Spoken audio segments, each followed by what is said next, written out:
그러니까 한 5년 동안 가족 몰래 다니다가 이제 저희한테 이제 복음을 받으신 분이 계세요. 권사님이신데, 그래서 그 권사님이 정말 그때 막 눈물을 흘리고 이제 전화를 하셨거든요.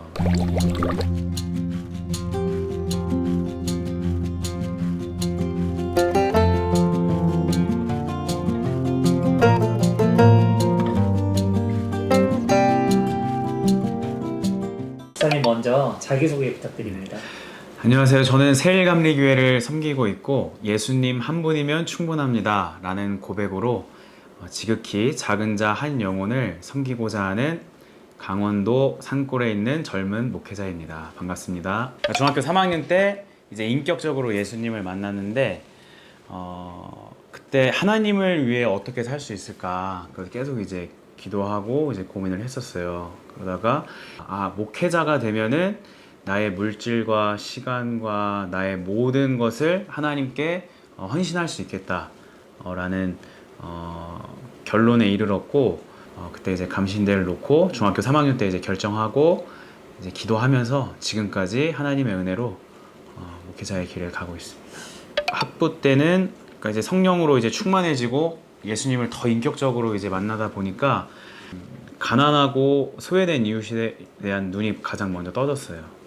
그래서 어떻게 하면 가난하고 소외된 이웃들을 섬길 수 있을까 기도를 하다가 제가 그때 서대문에 있는 학교에 다녔는데 바로 옆에 서울역이 있더라고요. 그리고 서울역에 노숙인 분들이 아주 가까이 있다라는 것을 깨닫게 되면서 이분들을 먼저 하나님의 마음으로 섬겨야겠다 라는 마음으로 이제 산마르교에 가서 이제 섬기게 되었고 또 하나님의 인도하심으로 강원도 정선의 카지노로 인해서 힘들어하시는 분들이 많다, 복음이 필요한 분들이 많다고 해서 강원도 정선까지 오게 되었습니다.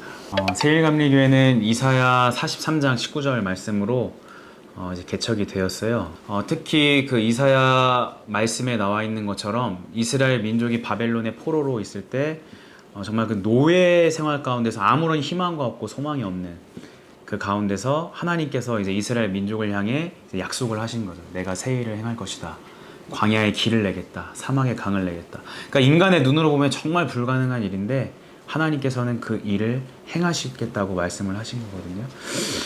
그래서 그 말씀이 되게 이 지역과 일맥상통한다라는 마음을 주셨고 어떻게 보면은 강원랜도로 인하여 이제 힘들어하시는 분들, 그러니까 본인이 선택했든 선택하지 않았던 어떤 중독의 노예로 지금 살아가고 있는 것 가운데 하나님께서 그들을 통해서 새 일을 행하시겠다라는 마음의 확신이 있고 또 그분들뿐만 아니고 이 지역 또 이 나라에 좀 하나님께서 새 일을 행하시겠다는 그 마음의 확신을 가지고 이렇게 개척을 하게 되었습니다. 딱 이제 두 분이 생각이 나요.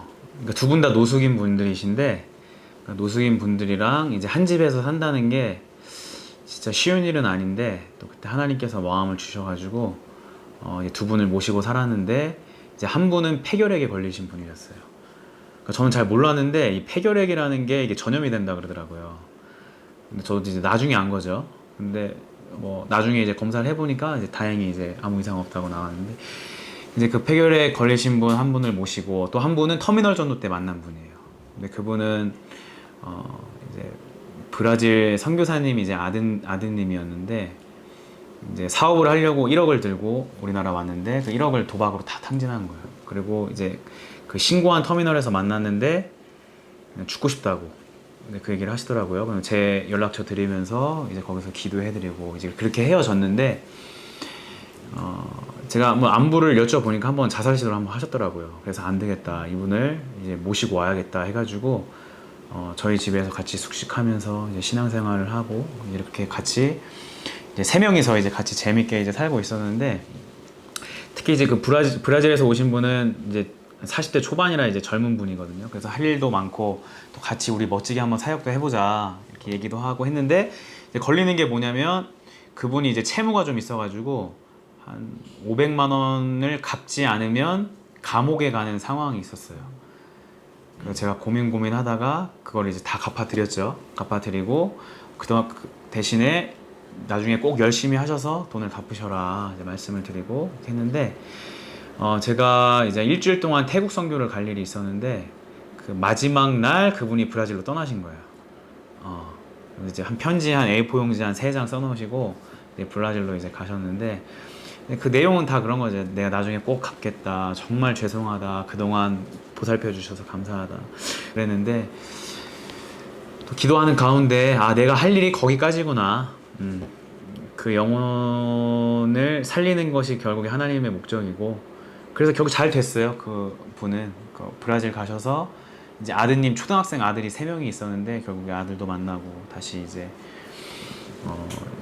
잘 생활하고 있다는 이제 최근에 이제 연락도 받았는데 결국 내가 어떤 계획을 세울지라도 그걸 인도해 주시는 분 하나님이시고 또 내 마음에 흡족하지 않더라도 거기에 또 순종을 해야겠구나 라는 또 마음이 들었죠. 그래서 그 두 분이 가장 많이 생각이 나요. 이제 강원랜드 이제 카지노 예배는 이제 지역에 있는 이제 목사님들이 연합해서 지금 함께 예배를 드리고 있다가 지금 코로나로 인해서 자꾸 쉬고 있고 그러니까 이제 지역에 그 도박 중독으로 인하여 힘들어하시는 분들을 예배로 깨워야겠다라는 한 마음으로 된 목사님들이 모여서 카지노 예배가 시작되었고요. 그게 지금 제가 알기로는 7년 이상 지금 진행되고 있고 그래서 노박 예배로 드려요. 그러니까 카지노 로비에 가서 기타 치면서 뜨겁게 기도하고 찬양하고 말씀 선포하고 그러니까 그 가운데서 진짜 말씀 들으러 오시는 도박 중독자분들도 계시고 그 가운데서 회개하고 영접하시는 분들도 실제로 있고요. 그 일을 감당하고 예배 마친 후에는 한 분씩 찾아가서 이제 전도를 하고 이 지역에 정말 필요한 이제 사역이라고 이제 생각을 하고 있고 터미널 전도는 그 부산 호산나 교회 그 DTS 팀이 있는데 그 팀으로 인해서 처음 시작이 되었어요.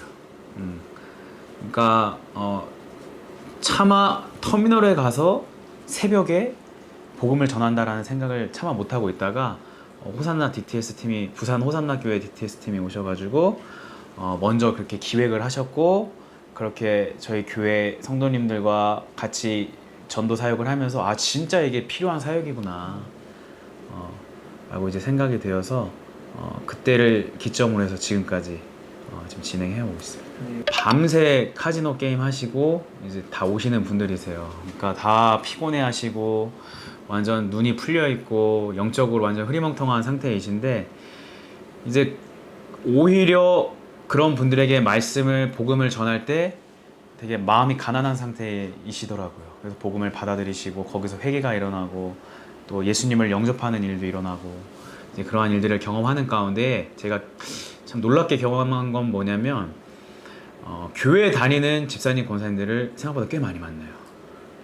꽤 많이 만나고 기도원 간다고 이제 가족한테 이제 거짓말하고 오신 분들도 있고 그러니까 한 5년 동안 가족 몰래 다니다가 이제 저희한테 이제 복음을 받으신 분이 계세요. 권사님이신데 그래서 그 권사님이 정말 그때 막 눈물을 흘리고 이제 전화를 하셨거든요. 자기 이제 영구 출입 정지했다.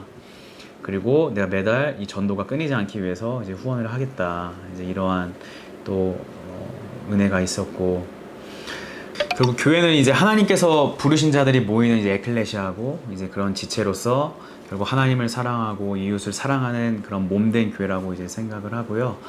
특별히 거기서 더 나아가서 우리 세일교회가 추구하는 그 방향성은 지극히 작은 자 한 영혼 그 한 영혼을 위해서 내 인생을 다 헌신할 수 있는가 그리고 정말 나의 모든 소유를 다 하나님께 드릴 수 있는가 그 두 가지가 특별히 더 중요하다고 생각을 합니다.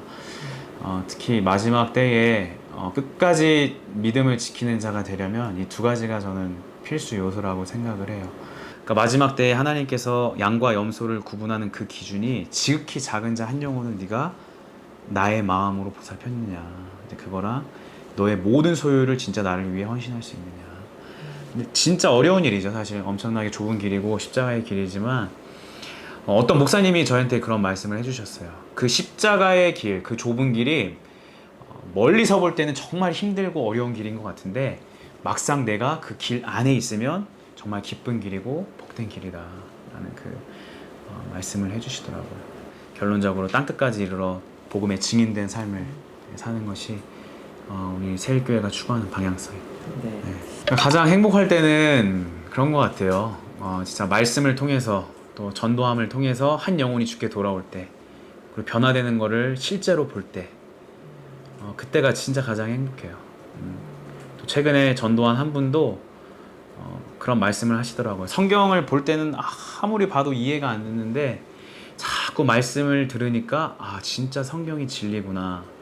성경 안에 하나님의 섭리가 들어있구나 라는 고백을 어제 이제 수요 예배 가운데 이제 해주셨거든요. 그러니까 평생 예수님을 모르고 살았지만 말씀이 들어가고 복음이 들어가니까 진짜 성경이 진리고 예수님이 진리고 하나님의 말씀에 섭리가 있구나 라는 것을 고백할 때에 가장 큰 보람을 느끼고요. 목회자로서 외로움은 숙명인 것 같아요, 사실. 그러니까 사람을 의지하고 싶을 때도 많이 있거든요. 특히 정말 많이 헌신해 주시는 분도 계시고 또 같이 힘있게 동역해 주시는 분도 있고 물론 당연히 이제 한 지체로서 가족으로서 너무 힘이 되지만 근데 결국 목회자는 하나님 한 분만 바라보고 가야 되는구나 라는 것을 많이 느끼고 그래서 목회자에게 있어서는 고독은 숙명이다 라고 생각을 합니다.